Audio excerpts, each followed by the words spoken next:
Press man technique, all right?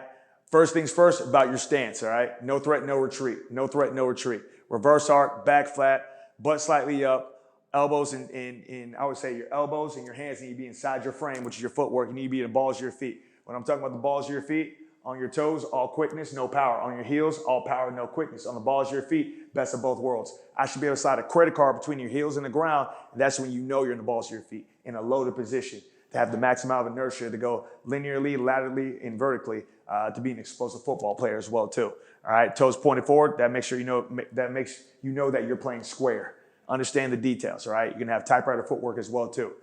Typewriter footwork is feet working alternately together to put you in a position to be successful. All right, your press man alignment, all based on your divider rules, right? If coach uses divider rules, use those. All right, but a lot of times it'll be inside eye or outside eye. If you're in two-man or you understand where your help is, you may split the crotch inside or outside depending on where your help is as well too. Two-man obviously can be inside leverage. If it's any type of vice player, it could be outside leverage doing the same exact details. But understanding where your help is and your alignment is key. All right, keys, inside release. I've told those guys, key the near hip, key the near hip, key the near hip, key the near hip. Outside release, key the torso. The only reason we say the torso is why. The torso lines up is between the hip and the shoulder, all right? If you're running downfield and that torso opens back up, you know it's back shoulder. Anything else, you're still seeing the hip when it settles. The torso is everything on the outside release, all right? Typewriter footwork, we talked about that, and create turbulence. Educated feet, registered hands, all right? We must destroy the receiver's equilibrium by disrupting the rhythm of his release. Every single time. Disrupt the rhythm of the release. Disrupt the rhythm of the release. Outside release, key the torso. Inside release, key the near hip.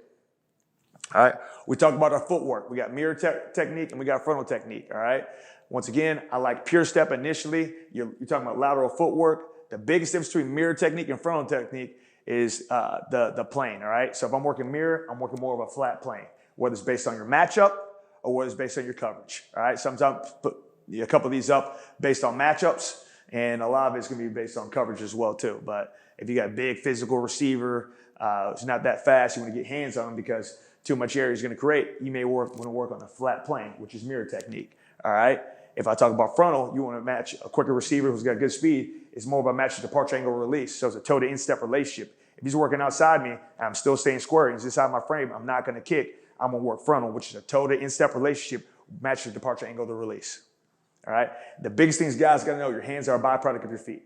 Your hands are a byproduct of your feet. I'm going to say it 3 times. Your hands are a byproduct of your feet, all right? Your feet are first, your hands are second. All right, press mentality, all right? You must disrupt the rhythm of the release. You got to create what everybody hates on an airplane, turbulence, right?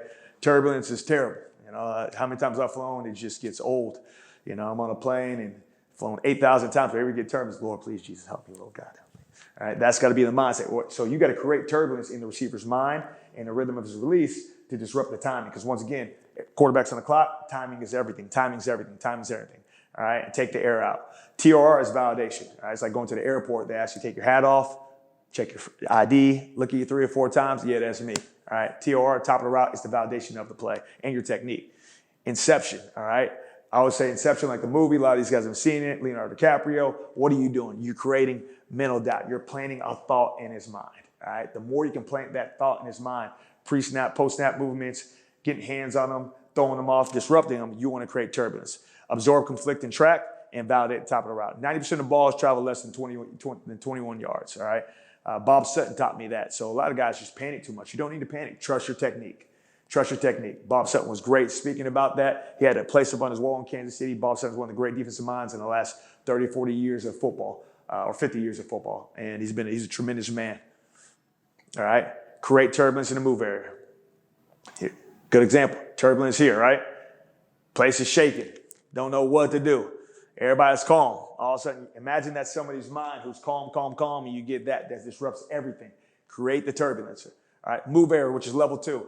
You want to kick, connect, and be dominant. Take 2 kick steps. Why you take 2 kick steps? For the counter release, right? If I take 2 kick steps and don't cross over, if he counter releases come back, I can get square and still play him instead of having the speed turn, all right? And then once again, if he goes vertical, I'm going to kick, and burst to get on top, all right? Being in a dominant position on the outside release. I want to connect, all right, which is deleting the space in between them. Either way, once again, I should never run parallel with the receiver down the field. There's got to be an angle I'm squeezing to cut him off while I'm being on top as well too, all right? and being dominant. Outside release, I'm going to be on top. Inside release, middle field close, play low hip. If it's middle field open, you have to stay on top. You have no help. All right. Frontal footwork, we talked about that. Inch reset is a part of it as well, too. I don't believe in motoring out. I think words like motor tell you to get out fast.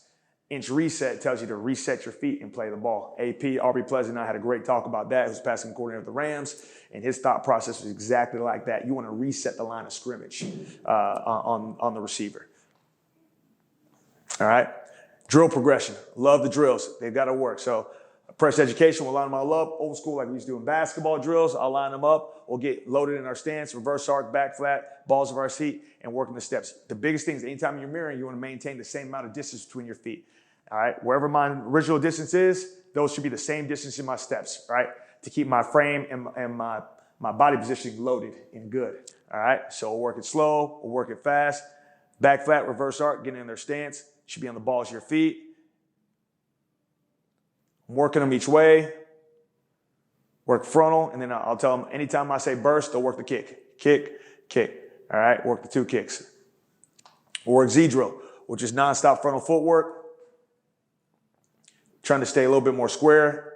All right, Kanai's hips are turning a little too much. You want to stay square with your hips. The kick's the kick, and worse than that burst. All right, Woody at the bottom here does a really good job with the frontal footwork. All right, connects. He's really open. He's doing a good job with his hips. Gets hands on the receiver, disrupts the rhythm of the release. Tracks, squeezes, 2 to the man, make the play. All right. The next thing is we talk about being efficient is running in a tilt. All right. When I'm running in a tilt, I'm going to keep my front shoulder down or my hips turned to the receiver, especially on the outside release or the inside release. Right. It's all about tracking and squeezing. We say tracking is just important tackling. The same thing is in coverage as well too. All right. If I'm on the outside release and they run a comeback and my hips are going vertical, I got no shot of the route. If I burst to get on top and I flip my hips in a tilt with that front shoulder down, I'm able to accelerate and get out my break a lot faster as well too. You know, hips angle to cut them off, understand front shoulder down, and be aggressive. Squeeze it. Still keeping the torso on the outside release. Inside release, still keeping the near hip. If it's middle field closed, if it's middle field open, stay on top. All right. Tilt phase, connect, and understand what you got. Good example, NFL 360, kicking, trying to get in that tilt, still tracking. Takes 2 to the man, great break. Tips or picks, does a good job, leads to an INT.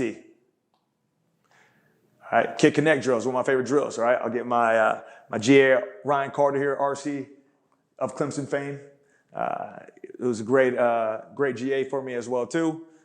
He's working them, he's mirroring. All right, now we're working the kick. What he's kicking, continuous kick, kick, and then he's bursting in that tilt, keeping that front shoulder down, tracking him. Once he plants, gets all his cleats in the ground, throws his levers, elbow, head, and hip, 2 to the man, accelerates through, there's the ball. Sal Wagner doing the same deal here, working his mirror, working the kick, stutters, drives, 2 to the man, there's the ball. All right? And we'll do it both ways.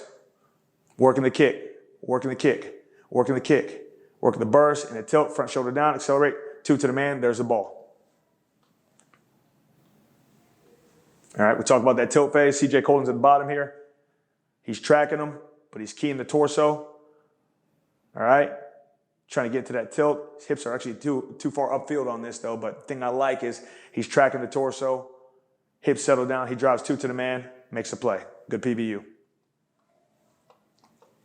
All right, dot drill is another drill we'll do it, right? So right now, we actually start for the dot drill on this. Actually work the inch reset, and then I work mirror. And I can take them either way. I can take them left or right. I got one of the other corners over here with 2 dots in his hands.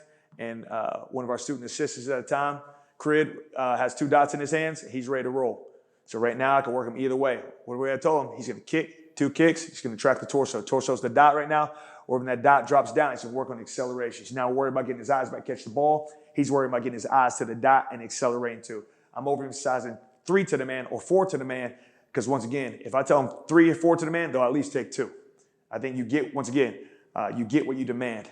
So here, he's tracking the torso, dot goes down, accelerates through, drives through. All right? DJ's doing the same thing here. He's working, kick, tracks, head down, drive through it.